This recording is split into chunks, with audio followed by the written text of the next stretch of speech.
Your essay clearly resonated with our readers. Why do you think your story and your mission to promote pathology awareness struck such a chord with the global pathology community? Well, so I think that the issue we are trying to address resonates with a lot of people. So I feel it looks like the problem that we're trying to solve is not just exclusive to my locality. So I think many people also can relate with it. Maybe they have experienced it, and when they read the essay, they agreed with it. So I think basically it looks like what we are trying to do is looking at a lot of people. Uh, Meaning probably the problem is universal. Amazing. So you describe early experiences where pathology was misunderstood or overlooked by students. What first made you realise this lack of awareness was a serious threat to the future of the specialty? So it, two things for me. Like I said, I'm a veterinarian by training. So, and our training is divided into three phases. You have the preclinical, the paraclinical, and the clinical phase. And so it's during the paraclinical that you get trained for pathology. So when we are getting into pathology, the introduction to pathology and the rest of them, uh, I chose to go for I was interested in a particular field of pathology. And when I discussed with one of my mentors then, he clearly told me that we don't have any specialist for that field in Nigeria. Nigeria is a country of about 220 million people. So a certain specialty under pathology, we don't have a single person for it. So I was like, wow, there's a problem. So does it mean nobody was trained for it? Does it mean nobody was interested? And again, the second one was the fact that among my colleagues that were students together that time, at the time, nobody was really interested in pathology. I think because of there are some stigmas about pathology. You know, they felt pathology is probably all about doing necropsy, autopsy, and the rest of them, which is not really pleasant to them.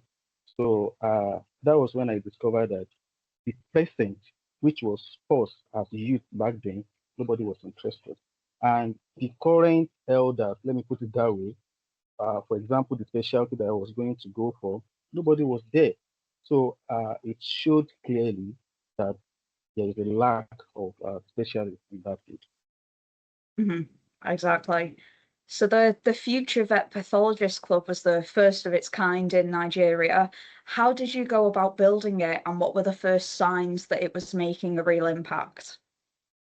Well, the creation of Future Vet Pathologist Club was very interesting. The story was very interesting. So it started with an idea. Uh, I saw an opportunity on LinkedIn, so to say. A certain person from the United Kingdom posted that they were interested in supporting students from underprivileged communities in time. So they were donating retired laboratory equipment, for example, microscopes that professionals have used in the UK or US that they no longer need. Maybe they have upgraded, and those equipment are still functional. So they donate it to Africa. So I showed interest, write to them about my interest in pathology, and that was right after I have discovered the problem in pathology that I wanted to solve in my society. So I applied for the program and they accepted. So they sent us some student microscopes and the rest of them. So we formed a group and then of people who are interested in pathology. And most of them were veterinary students. So that's how it started. And some of our activities back then was to go out on outreaches, for high school students, for fellow university students, and all of that. So that was how it all started. And we saw that we are making impact when we saw interest from people that we have talked to, and then now they have some change of mind uh, towards laboratory medicine and pathology. So that's how it started. Amazing. So you Thank you. later expanded your mission by founding the Pathology Awareness Foundation. What motivated you to take this step from a local initiative to a more international one? Yeah, thank you. So, while I was still a student, while I was still an undergraduate, I was very much involved in student association, one of which was the International Veterinary Student Association, the IVSA, is a very, very, very big association. So when I was there, I had interaction with people from other countries. For example, I remember talking to a fellow student from Kenya, and I told her about my interest in pathology and the problem I identified. She was now like, wow, this is the same thing in our country. So I was, oh, the same issue we're facing in Nigeria is also applicable in Kenya. I talked to other people from other countries, even India, and they were like, yeah, it's the same thing over their place. So I was like, okay, good. Then we have to expand this. So I told them about the idea of future vet pathologist club we're doing and how we could probably expand it to their home side. So, well, we now saw that we should not limit it to just veterinary students. You know, before it was future vet pathology students. So we should not limit it to just veterinary students. We should involve other laboratory science students, other people from human and animal, fields. So that's how it started. We didn't want to limit it to just Nigeria or Africa alone. We identified that the problem is all over the world. So that's why we started that. Absolutely. So the Pathology Awareness Foundation now has ambassadors across 3 countries. How do these teams adapt pathology outreach to the needs and challenges of the individual communities? Yeah, so luckily for us at the Pathology Awareness Foundation, we have very uh, good and motivated people who are working.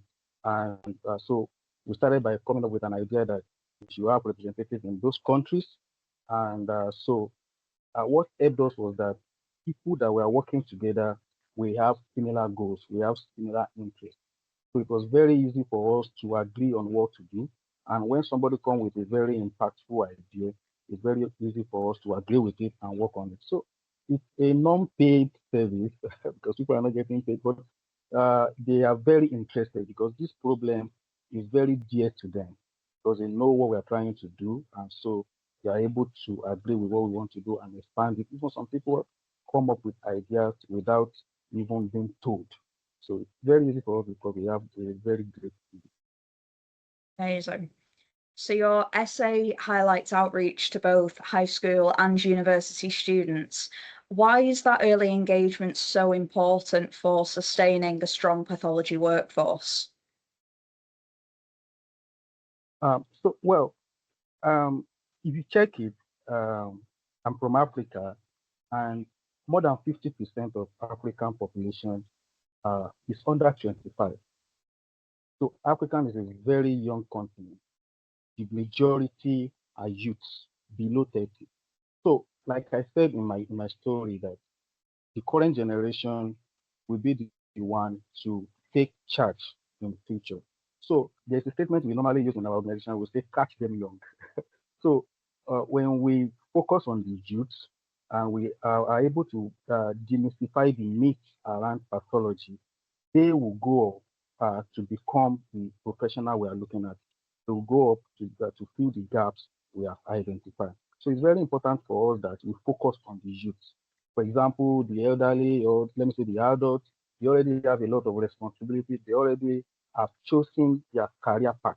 And it's very difficult for people to just change their career path when they're already involved in. So youth that are still like let me say they are still trying to choose where to be. And but if they see that this is a very important course, they will join. So that's why we are trying to focus on the high school students who are coming up that they have just started science and the university students. We are focusing on youth and we have the resources. I mean, should I say resources? We have the population of youth. Yeah. Yeah, exactly. It makes complete sense. So beyond student recruitment, how do you see awareness initiatives contributing to long-term improvements in diagnostic capability and healthcare outcomes? Yeah, thank you. So that is in fact, let me say that is the end goal of what we are trying to do. From awareness to impact. So we are currently doing awareness, trying to demystify some myths and the rest of them. But the actual thing we want to see to happen is that we should have more professionals. Let's say, just for an instance, let's say we have 100 professionals now, and they are going, and nobody is trying to replace them. Then in the next 5, 10 years, we will not have 100, maybe we'll have 80. But if our awareness now is able to reach a very positive impact. We should have people that will not only replace the outgoing elders, but will be more. We have more workforce. So what we want to see happen is the conversion of non-interested people or people that are not even aware, let's say neutral people, to becoming professionals. So we want to see the awareness initiative to be a very key driver of bringing people into laboratory medicine and pathology prepared. Yeah, sounds great.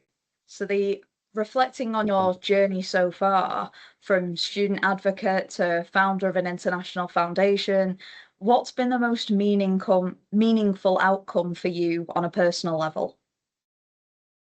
Well, yeah. So on a personal level, I would say I've gained a lot.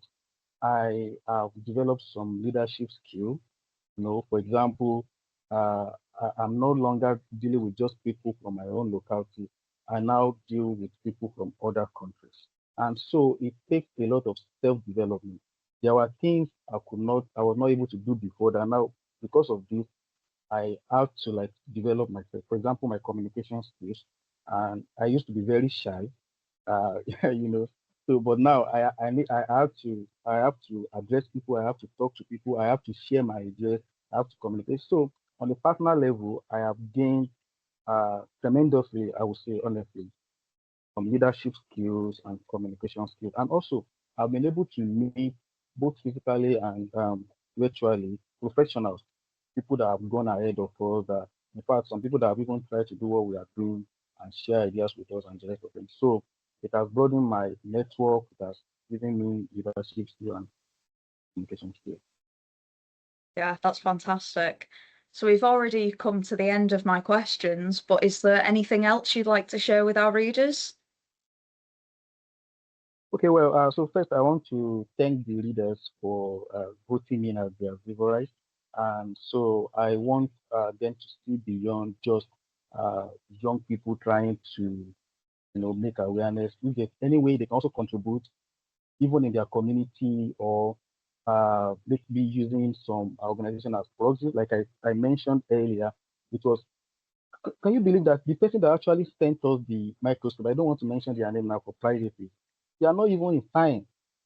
But they saw that there is a gap there.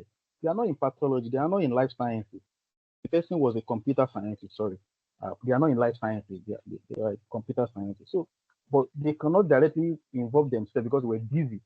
And so they say, okay, let me send these things to people in this part of the world. So what I'm trying to say is that regardless of where you are, you can also try to make impact.